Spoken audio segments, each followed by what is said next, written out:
Welcome to the session. In today's session, we will learn certain basic terminologies of the control system, how a complicated system in nature or in our daily use can be represented in the simplest way using certain blocks, and the types of control systems. So today's layout is types of control systems. These are the two types: the open loop control system and the closed loop control system. Some most prominent terminologies used in the control system in practice throughout this course.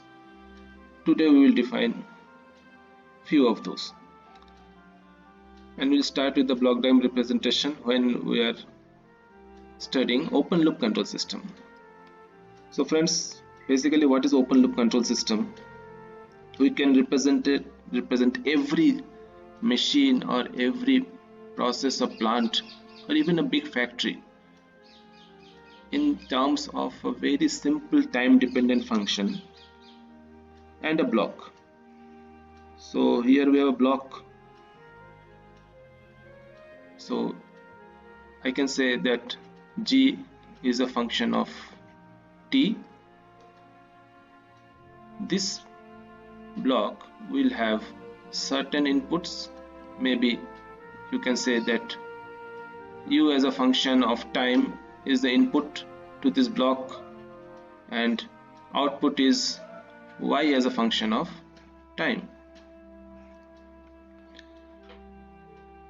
Now this is the simplest example of a plant or a system which we use in our subject. So G is a function of time, and to run this machine or plant or function we need certain forcing functions, which is basically here we are defining as UT. This is the forcing function. Suppose you have a ceiling fan, you have to drive the ceiling fan, so you require certain inputs, forcing function of fuel. Here electricity is the fuel to drive the ceiling fan, so we apply certain voltage through a power system to the ceiling fan. So this voltage is basically your forcing function, that is UT. And when you are applying voltage to the ceiling fan, naturally you will get the rotation of the ceiling fan in RPM, that is defined as YT. But whenever we are speaking about the control term in control system, there is certain controlling phenomena. Suppose in the case of ceiling fan, you are switching on and off the ceiling fan, so that is how you are controlling the movement of the fan. Maybe some fan regulator you are using, which is a potentiometer, so it will change the application voltage and you can change the speed of the fan by setting the points of the potentiometer. In other cases, we need to use certain controllers or filters which will decide how exactly the forcing function should enter the process or the plant. Suppose I have to use a controller over here in the open loop system. So what I will do, I'm drawing the block again. This is the block, and you have the system as a time dependent function. But now the forcing function to the block will enter through another filter which is called the controller. This is again a function of time here, and here certain input will come.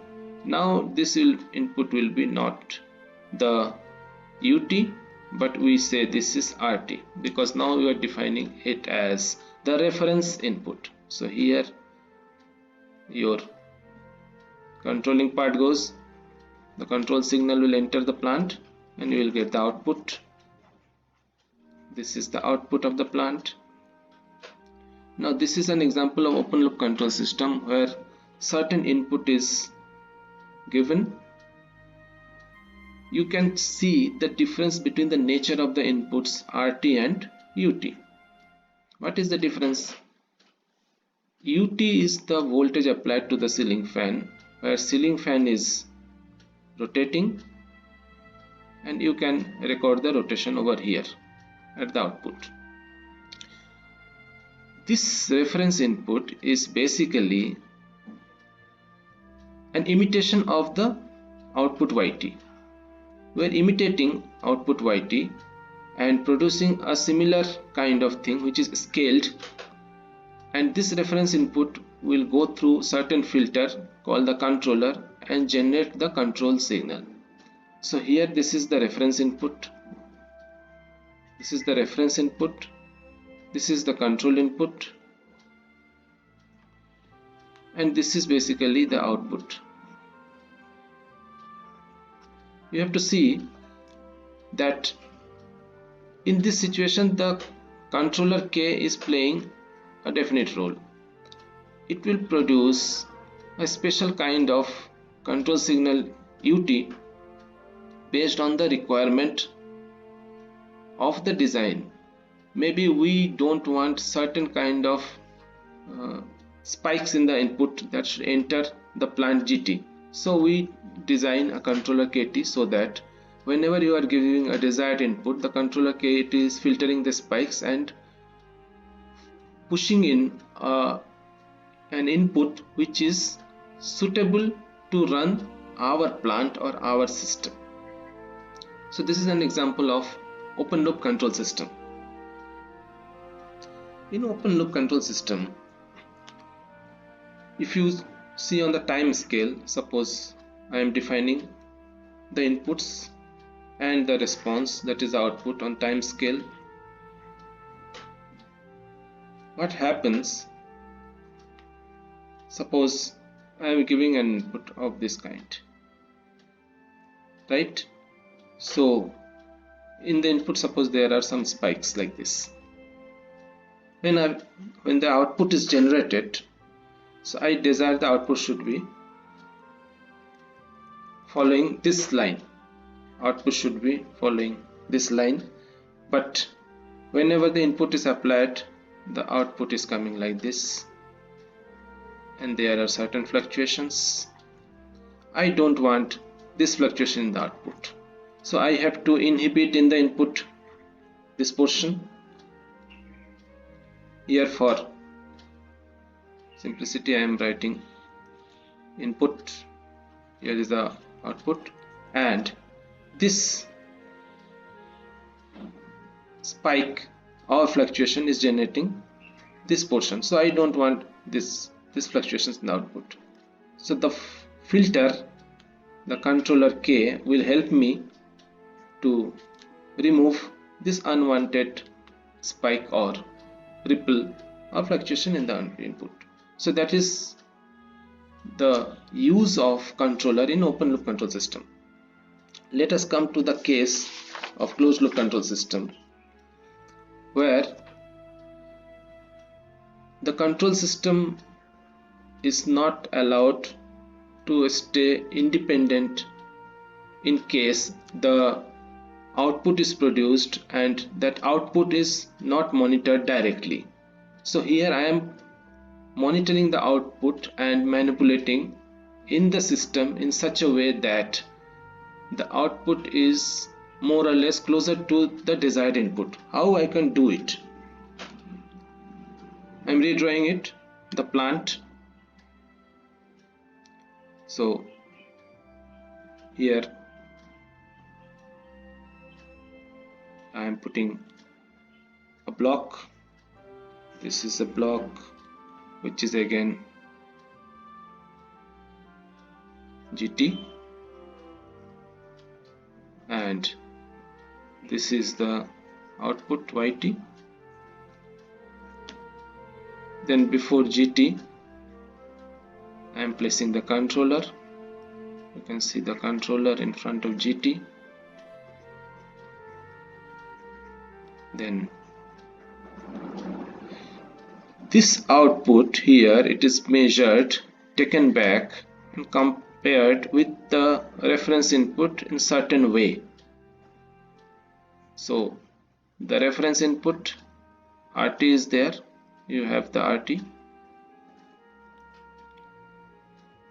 this is coming back. So as I am comparing, so this is plus, this is minus, so you have to subtract the measured output from the reference input.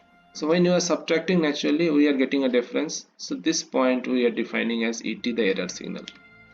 The output of the controller, as we studied earlier, this is UT. UT is also called the control signal, the output YT, the reference input RT. So whenever I am giving a reference input, some signal enters the controller, output is produced, then YT is measured. So YT is measured at this point and it is taken back through this path.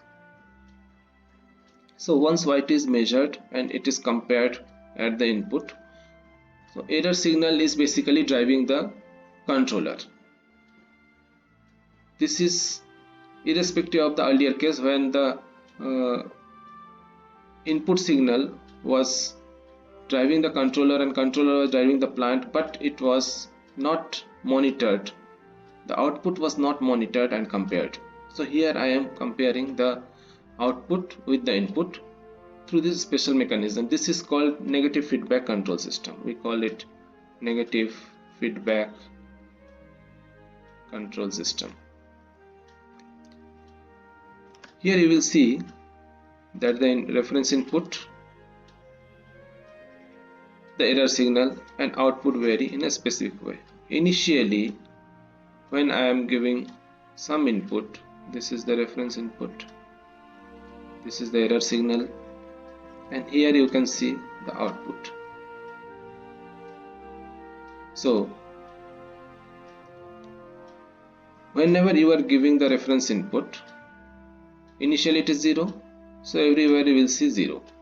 After some time, say at t equals to t1, input increases to certain value, but as the system is inertial, we will see that no output comes.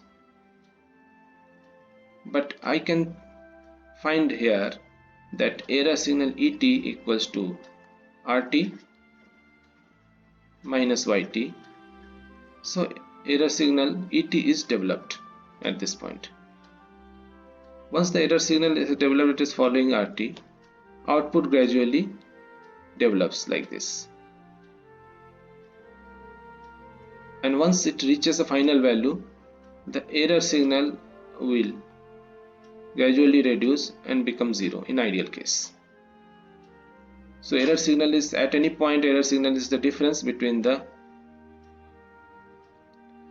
reference input, here you have the reference input, compared with the output. So you see the reference input is constant, but as the output builds from here to here, the error signal gradually reduces. So this is the beauty of the negative feedback control system. Whenever the output develops, the error signal reduces, but still there is a reference input. Now certain terminologies we will discuss. These terminologies are starting from system. We have already studied in the previous session that this is a series of interconnected tasks that work together to produce a result or certain outputs. Whenever we want to produce an output which is the desired output of our choice, then we use a controller, and the controller, when looped in the system, will produce a desired output. So all the inputs and outputs of a control system are defined as variable. So a system, basically I am asking that this is the bunch of tasks or processes or sub-processes which together produce a result which is of our requirement. So this bunch of tasks together, when it is producing a meaningful result, this is called a process, or this can be called a plant.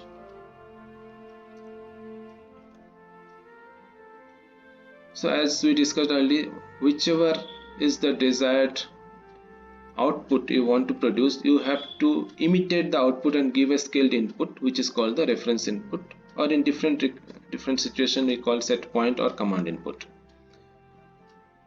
The process variable. So this is the output of the system. Because the system is called process, the output of the system is called the process variable. Some other names are also there. There is a control variable. The output of the system which has to be controlled is called the control variable. So this is called controlled variable as well. Another name is the manipulated variable. Now every system is designed initially to work in a nominal environment where there is no disturbance or where is no unwanted input to the system. This is when the system is being designed in the laboratory. Initial design is the nominal model of the system or nominal system when there is no disturbance. But as soon as you go to the field, you will see that there are disturbance to the system. Like if you are running a fan and I am saying that I want to reduce the speed at a given supply voltage, say 200 volt, its nominal speed is 300 rpm. I want to reduce it to 250 rpm. Maybe manually I am holding the rotor and trying to reduce the speed. So that is the situation of disturbance at the output. So these disturbances can be minimized if a controller is well designed for the system. And disturbance is always a low frequency phenomena. Noise is another kind of input to the system. Mostly it enters the system whenever we are trying to measure certain variable of the system. So it is a high frequency phenomena.